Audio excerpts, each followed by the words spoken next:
Hello guys, next episode के start से पहले आप लोग मेरे चैनल को सब्सक्राइब करेंगे। इसे अभी नेक्स्ट एपिसोड को स्टार्ट करते हैं। पर उससे पहले एक्स्ट्रा सीन में दिखाया जाता है कि योहांग जब हाई स्कूल में होता है तो उसने पहली बार वहाँ पर शाओनिंग को देखा था, पर शाओनिंग इसे जानती नहीं थी। वो पानी पी रही होती, जैसे ही वो पानी पी लेती तो इससे क्या कर जाती है कि अब तुम्हारी बारी है। ये कहकर वो अपनी फ्रेंड के साथ वहाँ से चली जाती है। उसके जाने के बाद ये भी पानी पीने लगता है। वैसे ही हम प्रेजेंट में आ जाते हैं जहाँ पर शाओनिंग काम के लिए बैंक में आती है। वैसे ही उसे लिफ्ट में योहांग नजर आ जाता है। योहांग को देखते ही लिफ्ट में तो आ जाती है, बट उसे नजरें भी नहीं मिला पा रही होती। उसे देखते उसे वो वाली बात याद आती जिसमें होयंग ने उसे शादी के लिए पूछा था, और ये तो उस टाइम भी आंसर नहीं दे पाई थी और अभी भी इसने कुछ नहीं सोचा था कि वो क्या कहेगी। अब योहांग भी लिफ्ट में इसकी तरफ आने लगता है, पर वैसे ही लाइट भी चली जाती और साथ में लिफ्ट भी बंद हो जाती है। ये देखते ही वो जल्दी से सब बटन दबा देता और दूसरी साइड से ये भी सभी बटन दबा देते और फिर इनकी बात होती और योहांग बताता है कि हम लिफ्ट में अटक गए हैं, या तो पावर कट के या लिफ्ट का कोई इशू है। तो वो कहते हैं कि बस अभी हम देख कर बताते हैं, जो भी इशू है वो अभी सॉल्व हो जाएगा। तो ये बात सुनने के बाद योहांग शाओनिंग से कहता है कि अभी सब कुछ ठीक हो जाएगा, तुमने घबराना नहीं। तो वो भी चुप करके वेट करने लगती है। तो वो पूछता है कि क्या तुमने सोचा? तो वो कहने लगती है कि नहीं अभी मैंने इस बारे में कुछ भी नहीं सोचा। ये कहकर मुंह नीचे कर लेती है और वैसे लिफ्ट वापस से चलने लगती है और ये अपने मोबाइल की लाइट ऑफ कर रही होती है। तो योहांग उसे कहता है कि मैंने तुमसे ये बात नहीं पूछी थी, बल्कि मैंने तुमसे लंच का पूछा था। तो क्या तुम मेरे साथ लंच करोगी? तो वो कहती है कि नहीं, आज मुझे काफी काम है तो मैं नहीं कर पाऊंगी, मेरे फ्री होने का वेट करना होगा। तो वो कहता है कि ठीक है। और जैसे उसका फ्लोर आता है वो तो चली जाती है और ये भी उसके पीछे से चला जाता है। और शाओनिंग जैसे ही काम पर पहुंचती है तो जिंग उसको अपने ऑफिस में ले जाती है। बाकी लड़कियां बात करने लगते हैं कि अभी से यहाँ पर आए कुछ ही दिनों में, और मुझे लगता है कि ये निकलने की तैयारियों में है। अब जिंग जैसे ही उसको मीटिंग रूम में लेकर जाती है, वहाँ पर जाकर जाओ काई के बारे में बताती है कि वो भाग चुका है, अब सारा ब्लेम तुम पर आ गया है, तुम क्या उसको बिल डिस्काउंट दिलवाती रहे हो? तो वो कहती है कि हाँ, बट जैसा आप समझिए ऐसा कुछ भी नहीं है। तो वो कहती है कि खुद ही फाइल्स देख लो, इसमें कैसे 2 नंबर काम हुए हैं। तो सेकंड मैनेजर तो तुम हो, तो तुमसे तो ये सब होकर गुजरता होगा, पर उसे तो इस बात का कुछ भी पता नहीं होता। अब अगर ये प्रूफ नहीं करके दिखाती कि इसने ऐसा कुछ नहीं किया तो इसकी जॉब भी जा सकती थी। तो वो कहती है कि मैं ब्लेम तो ले सकती हूँ, बट मैं अपनी इनोसेंस को प्रूव करके दिखाऊंगी। ये कहकर वो तो चली जाती है, पर दूसरे वाला मैनेजर आ जाता है जो आकर इससे बात वगैरह करने लगता है और ये भी काफी एटीट्यूड से उसकी बातों का अनसेरी होती और फिर कहने लगती है कि हमें काम से प्यार होना चाहिए। वो भी उसके दिल को तोड़ देता और कहने लगता है कि मिस्टर जियांग तुम्हें अपने ऑफिस में बुला रहे हैं, मैं तो इसलिए यहाँ पर आया था। ये कहकर चला जाता है। ये भी सोचने लगते है कि मिस्टर जियांग मुझे क्यों बुला रहे हैं। और योहांग दिखाया जाता है जो आता है तो उसे उसका दूसरा फ्रेंड एम्प्लॉय बताने लगता है कि कंपनी में क्या चल रहा है। जायका खुद तो भाग गया, पर एक छोटी सी लड़की पर ब्लेम आ रहा है, उसका नाम तो नहीं पता, पर कुछ टाइम में उसे भी हम देख ही लेंगे। शाओनिंग भी खड़े होकर ये सारी बात सुन रही होती क्योंकि वो दूसरी लिफ्ट के वेट में होती है और योहांग को तो पता भी नहीं होता कि वो उसके पीछे भी खड़ी हुई थी। और योहांग भी कहने लगता है कि फीलिंग्स को लेकर कभी भी इस तरह के काम नहीं किए जाते। अब देखते हैं कि असल रीजन क्या होगी। शाओनिंग जो बैठ कर अपना काम कर रही होती है तो एम्प्लॉय फ्रेंड उसके पास आते और पूछने लगते हैं कि जैसे सब लोग कह रहे हैं वैसा ही है क्या? तो वो कहती है कि नहीं ऐसा कुछ भी नहीं है। तो वो कहती है कि मैंने बोला था कि शाओनिंग कभी भी ऐसा नहीं कर सकती, पर किसी ने भी मेरी बात पर यकीन नहीं किया। और कहने लगती है कि जाओ काई से मुझे याद आया कि उसने मुझे भी अभी तक मेरे $500 वापस नहीं किए, अगर तुम्हारी उससे बात हो तो प्लीज उसे ये बात मेरी याद करवा देना। तो कहती है ठीक है। ये कहकर वो भी ऑफ करके चली जाती है। अब उसके जाने के बाद भी ये बैठकर काम कर रही होती क्योंकि इसे हर एक एविडेंस ढूंढना होता है, जो भी चीज उसकी इनोसेंस को प्रूव कर सकती थी। अब इसे कॉफी का होता है कि मुझे कॉफी पीनी चाहिए, बट जब कॉफी पीने के लिए कॉफी मशीन के पास आती है तो वो चल नहीं रही होती। तो जब उसका स्विच देखते हैं तो वो उतरा हुआ था। ये देखकर उसे समझ आ जाता है कि वो कॉफी अब इस टाइम पर नहीं पी सकती, इसलिए अब वापस जाने का सोच लेती है। पर इस टाइम पर कोई टैक्सी वगैरह भी नहीं मिल रही होती और बारिश भी काफी तेज होती है, पर अपना अम्ब्रेला लेकर जाने लगी थी और सब लोगों की उसको कड़वी बातें याद आ रही होती है कि किस तरह लोग अपनी पावर का यूज करके किसी की जगह ले लेते और दूसरे लोग कहते हैं कि कंपनी में कभी भी कोई भी चीज फेयर से नहीं चलती और ना यहाँ पर कोई इंसाफ होता है, अगर इंसाफ लेना तो जाओ कोर्ट के पास। ये बात इसको मिस जिंग ने बोली थी। अभी अपनी मॉम को कॉल करने लगती है, बट मॉम भी आगे से कॉल नहीं अटेंड करती। अभी से तो और भी ज्यादा रोना आ रहा होता है क्योंकि अम्ब्रेला भी इसके हाथ से गिर गई थी और ये भी रोते हुए नीचे बैठ जाती है। बारिश में भीगी रही होती है। वैसे ही इसके पास योहांग आ जाता है तो ये भी योहांग को देखने लगती है। अब योहांग भी इसको अपने साथ ले आया था और ये उसकी कार की डिक्की में बैठी हुई थी। दोनों बैठकर बातें कर रहे होते हैं। सबसे पहली बात तो ये कह देती है कि चलो शादी कर लेते हैं। तो वो कहता है कि क्या? तो कहती है कि कुछ भी नहीं। फौरन से अपनी बात से मुकर जाती है और फिर इसको कॉफी के लिए भी थैंक्स कहने लगते हैं कि काफी अच्छी कॉफी है। अब वो इसे कंफर्ट करना चाह रहा होता है तो वो जो बात बोलता है वो कहने लगती है कि ये बात तो काफी ओल्ड फैशन हो चुकी है और फिर अपने मसलों के बारे में बताते हैं कि मैं तो फुल टाइम एम्प्लॉय भी नहीं बनी, 3 सालों से लॉबी में काम कर रही थी, फिर भी मुझे फुल टाइम एम्प्लॉय नहीं बनाया। अब मैं अपने पार्ट 1 पर काम कर रही हूँ और फनी बात ये कि मेरा काम भी कंप्लीट होने वाला और मैं अब शायद जॉब से भी जाने वाली हूँ। तो वो उससे पूछता है कि क्या ये तुम्हारा मसला सॉल्व नहीं हो सकता? तो वह कहते हैं कि मैं जिस मसले में फंसी हुई हूँ ना उसके लिए मैं कुछ ना कुछ एविडेंस ढूंढ रही हूँ, क्योंकि मैं अपनी इनोसेंस को प्रूव करना चाहती हूँ, क्योंकि मैं आप सबकी नजर में सस्पिशियस लड़की हूँ। वो उससे पूछता है कि क्या तुम मुझे बता सकते हो? तो वह कहती है कि नहीं, तुम दूसरे डिपार्टमेंट में काम करते हो तो मैं तुम्हें ये बात नहीं बता सकती। तो वह कहता है कि चलो ठीक है, वैसे ही हमारे प्राइवेट में बात थी तो वह कहती है कि नहीं काम काम होता है। ये कहने के बाद उसके साथ कॉफी पीने लगती। अब नेक्स्ट डे आ जाता और ये अपनी एविडेंस वगैरह जो भी इसने कलेक्ट किए थे उन्हें कॉपी करके ले जाती है और जैसे अंदर जाती है उन्हीं लोगों में योहांग भी बैठा हुआ था। इससे तो पता होता है कि योहांग वहाँ पर होगा, इसलिए उसे देखकर शौक नहीं होती और अपने आप से कहने लगती है कि मुझे बिल्कुल भी नर्वस नहीं होना। जब वो लोग बैठने को बोलते हैं तो ये आकर उनके सामने बैठ भी जाती। अब इससे क्वेश्चन पूछे जा रहे होते, ये बहुत ही अच्छे से आंसर दे रही होती, यहाँ तक कि अपनी और ज़ोकाई की चैट भी दिखा देती है कि आपको इसे पता लग जाएगा कि मैंने उसका साथ दिया या नहीं दिया, और अपनी बैंक स्टेटमेंट भी दिखा देती है कि देखिए मेरी बस इसमें पे है, अगर मैंने उससे पैसे लिए होते तो मेरे पास आते ना, पर मेरे पास तो अपनी पे के अलावा कोई भी पैसे नहीं आते। तो वो लोग ये सब देखने के बाद कहते हैं कि ठीक है हम सोच कर बताएंगे कि हमने क्या करना है। ये बात सुनकर वो जैसे जाने लगते हैं तो योहांग रोकर कहता है कि क्या तुम्हारे पास कोई और भी सबूत है। वो भी उससे एक और क्वेश्चन कर देता है। अब इसे समझ नहीं आ रहा होता, थोड़ी नर्वस भी हो रही होती है, पर अपने आप पर कंट्रोल करते हुए कहने लगती है कि कोई तो मेरे पास एविडेंस होगा ना। अब सोचने लग जाती है। वैसे उसके माइंड में आता है कि ज़ोकाई ने बोला था कि तो मुझे ये फाइल भेज दो, तो वो कहती है कि नहीं, जब तक फाइल पर स्टैंप नहीं लगेगी मैं तब तक नहीं भेज सकती, ये हमारे रूल्स में है। तो इसी वजह से उसने वो फाइल स्टैंप लगवाने के लिए भेज दी थी और उसी चीज को याद करते हुए बताती है कि वो फाइल आप लोगों के पास अचीव में भी पड़ी होगी। अगर मैं उसको साथ दे रही होती तो उस टाइम पर ना तो मैं पेपर को स्टैंप लगाने की बात करती और ना ही उसको ये बात बोलती। अब योहांग उसके इस एविडेंस से तो काफी इम्प्रेस था, तो कहता है कि बस मेरा और कोई क्वेश्चन नहीं है। तो इस बात के बाद उसे वहाँ से भेज दिया जाता है और वैसे ही पता लगता है कि उसकी इनोसेंस प्रूव हो चुकी थी और इस चीज का सबूत उन्होंने खुद इसको स्टैंप लगा कर दिया था। सभी लोग इसके लिए क्लैप करते हैं और वैसे वहाँ से जिंग भी गुजरने लगती है। तो ये उसे रोकर कहती है कि मैंने अपनी इनोसेंस को प्रूव कर दिया। तो वह कहती है कि ठीक है, ज्यादा किसी भी चीज में दखलंदाजी देने की जरूरत नहीं है। ये कहकर अपनी जगह पर जाकर वो बैठ गई थी। अब ये तो बैठकर मिस जिंग को देख रही होती और मिस जिंग भी जैसे इसकी तरफ देखती है तो दूसरी तरफ फेस करके स्माइल कर रही होती, क्योंकि उसे भी खुशी होती है कि इसने अपने आप को प्रूव करके दिखाया है। अब शाओनिंग जब अपनी फ्रेंड के घर पर आती है तो वो इसके लिए इसकी फेवरेट ब्रांड की चीज लेकर आई होती। तो वो कहने लगती है कि तुम्हें ये करने की जरूरत नहीं थी। तो वो कहती है कि मेरी फेस्ट फ्रेंड को जो भी कुछ पसंद होगा मैं उसके लिए वो सब लेकर आऊंगी, चाहे मुझे जितनी भी मुश्किल आ जाए। अगर चांद तारे भी चाहिए होंगे तो मैं वो भी ला सकती हूँ। अब इसके साथ बैठकर खाने पीने लगती और योहांग को लेकर इनमें बात हो रही होती है। तो वह कहने लगती है कि अगर योहांग इतना अच्छा है तो तुम्हें उसके बारे में सोच लेना चाहिए। सोजिंग को तो वैसे ही छोड़ दो, उसे तुम्हारी जॉब कॉल भी लेकर तुम्हें बात की थी ना। तो वह कहती है कि हाँ उसने की तो थी। तो वह कहती है कि बस ठीक है, वो अपने आप को बहुत समझता है ना, तो तुम भी उसके सामने योहांग को ले आना। वो शादी को लेकर बात कर रही होती है कि शादी कर लेनी चाहिए, 90% कपल्स की शादी हुई है। तो इस तरह जब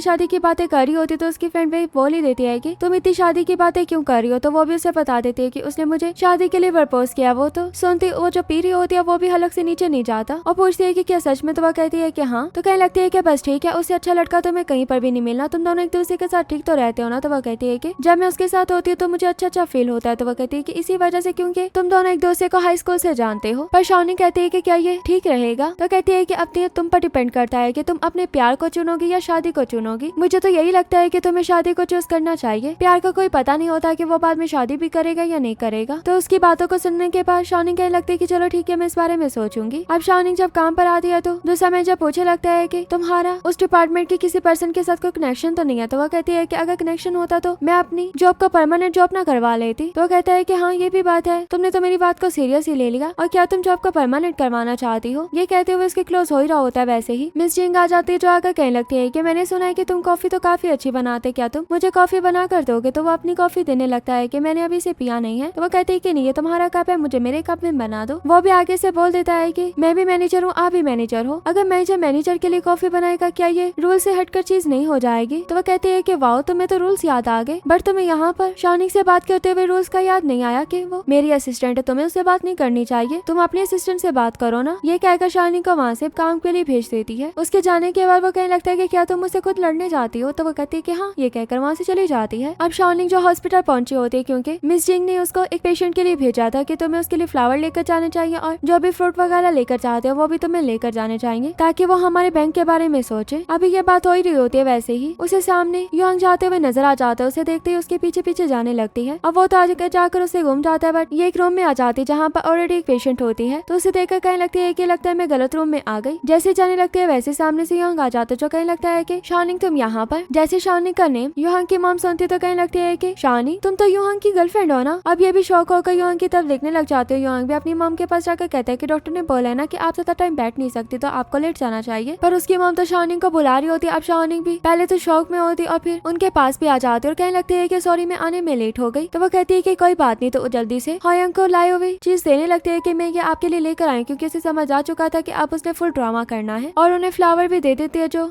योंग की पकड़ कर नीचे रख लेता है और योंग की मॉम तो इसका हाथ पकड़ कर बैठी होती, इसके हाथ को नहीं छोड़ी होती और योंग के बारे में बात करने लगते है कि ये अपनी बातें बहुत सी दिल में रखता है और इसने तुम्हारे लिए दिल खोला है। तो मैं तो ये सोच रही हूँ कि तुम दोनों कितने क्यूट लगोगे जब तुम दोनों की शादी होगी। और उन्हें तो शॉनिंग की बातें भी बहुत अच्छी लग रही होती है और शॉनिंग भी उन्हें बहुत पसंद आ गई थी। वैसे उनकी तबीयत खराब हो जाती और होयंग अपनी मॉम को लिटाने लगता है और डॉक्टर्स भी इतने टाइम में आ जाते हैं जो उन दोनों को रूम से बाहर निकाल देते और अपनी पेशेंट को चेक करने लगते हैं। दोनों भाई खड़े होकर डॉक्टर के बाहर आने का वेट कर रहे होते हैं। जैसे डॉक्टर बाहर आते तो वो बताता है कि उनकी कंडीशन इतनी ठीक नहीं है, अभी तो वो सोई हुई है, पर आपको मेंटली प्रिपेयर रहना होगा, उन्हें कभी भी कुछ भी हो सकता है। तो कहने लगता है कि लास्ट चांस क्यों ना हो, मैं तब भी उन्हें बचाने की कोशिश करता रहूंगा। अब डॉक्टर तो ये बात सुनने के बाद वहाँ से चला जाता है। शॉनिंग जो वेट में होती है कि होयंग उसे बताएगा कि उसकी मॉम को क्या इशू है। जैसे होयंग उसकी तरफ देखता है तो बता देता है कि उन्हें ब्रेस्ट कैंसर है और कुछ ही टाइम हुआ है वो हॉस्पिटल में होती है और प्लीज उनके सामने अपना वाला राज ना खोलना। तो कहने लगते है कि ऐसा लगता है कि वो तो मुझे काफी अच्छे से जानती। तो वो कहता है कि नहीं, जब मैंने तुम्हें इतने टाइम बाद देखा था तो उनके सामने आकर नेम लिया था, बस इसी वजह से उन्हें ऐसा लगा कि तुम मेरी गर्लफ्रेंड हो। शॉनिंग को तो इस बात पर भी गुस्सा नहीं आता। वैसे उसे कॉल आ जाती है तो वो कॉल अटेंड करके कहती है कि हाँ मैं आ रही हूँ। योंग उसे कहने लगता है कि क्या यहाँ पर तुम किसी काम से आई थी? तो वो कहती है कि हाँ। तो वो कहता है कि ठीक है तुम जाओ। पर वो कहने लगती है कि आंटी, कहते है कि कुछ नहीं होता, उन्हें मैं बता दूंगा कि तुम्हें काम आ गया था। ये सुनते ही वो वहाँ से चली जाती और योंग भी अपनी मॉम के पास आ जाता है। उसकी मॉम को भी होश आ गई थी और कहने लगती है कि आज तुम्हारी गर्लफ्रेंड मेरे पास आई थी और उसने मुझे इस हालत में तो देखा, पर साथ में मेरे लिए परेशान भी हो गई होगी ना। तो योंग कहता है कि नहीं ऐसी कोई बात नहीं है और अभी उसे काम आ गया था इसलिए वो चली गई, पर मैंने उसे बोला कि मॉम 2-3 दिन में ठीक हो जाएंगी और हम तुम्हारे लिए अपनी पसंद का गिफ्ट लेकर आएंगे। तो वो बहुत ही ज्यादा खुश हुई थी। ये सुनकर तो उसकी मॉम भी खुश हो जाती है कि क्या वो सच में खुश हुई थी। तो होयंग भी अपनी मॉम को खुश करने के लिए ऐसे झूठ बोल दिया करता था और कहने लगता है कि जल्दी से आप ठीक हो जाओ, फिर हमने उसके लिए गिफ्ट भी तो लेने जाना है ना। और यहीं पर हमारा ये पार्ट भी एंड हो जाता है। वीडियो अच्छी लगे तो वीडियो को लाइक करना।